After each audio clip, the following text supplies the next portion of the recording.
Assalamualaikum warahmatullahi wabarakatuh. Selamat datang di channel Mantan Nabi. Kali ini kita akan membahas sebuah kisah geng motor brutal di Jakarta pada tahun 70-an.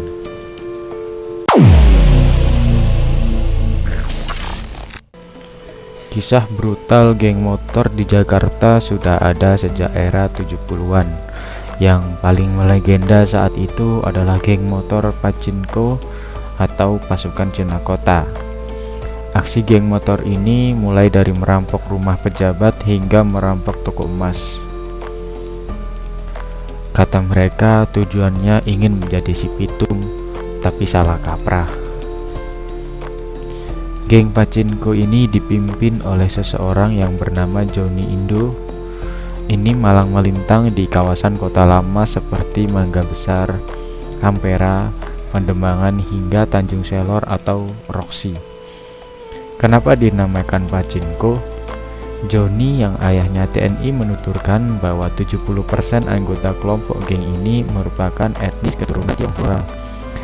Anggota Pachinko ini tak jago ngebut, tetapi juga anda berakrobat di atas motor. Mereka bisa bertukar posisi di atas motor yang melaju dengan kecepatan 80 km per jam. Melihat jurang antara si kaya dan si miskin, Johnny Indo tergerak membuat suatu gerakan dalam kelompok, bukan geng, tapi anak-anak kampung.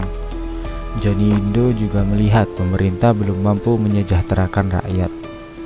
Maka dari itu, Johnny Indo merampok orang kaya untuk dibagikan ke orang miskin. Kemudian saat itu dengan senjata api yang mudah didapat, geng motor ini melakukan aksi kriminal. Saat Johnny dan komplotannya ditangkap pada tahun 1979, mereka dituduh bertanggung jawab atas 7 kasus perampokan toko emas di Jakarta. Namun di pengadilan mereka hanya mengakui 5 diantaranya, yaitu toko emas di Gautar, Tanah Abang, Sawah Besar, Jatinegara, dan Pasar Jangkrik yang dilakukan sekitar awal 1978 sampai Maret 1979. Polisi mencatat ada sekitar 16 kg emas yang digasak komplotan Johnny. Johnny juga menuturkan saat melakukan aksi perampokan, geng motornya memiliki aturan. Yang terpenting tidak boleh melukai perempuan, dan kedua merampok sebelumnya.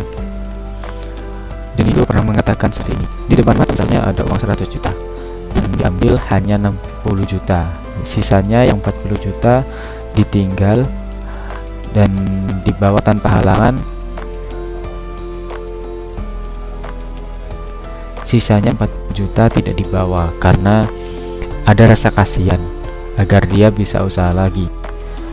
Dan misalnya toko emas yang dipajang dalam 4 kg dan yang diambil hanya 3 kg, yang 1 kg masih di situ.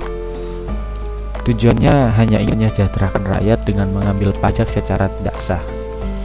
Geng motor Pachinko pimpinan Johnny Indo ini tamat pada akhir 70-an setelah sejumlah anggotanya ditangkap. Johnny menuturkan geng motornya bubar dengan sendirinya. Mereka memang kriminal, tapi mereka berawal dari adanya jurang yang besar di antara si kaya dan si miskin. Ujar Johnny yang kisah hidupnya pernah dipikirkan dengan judul Johnny Indo.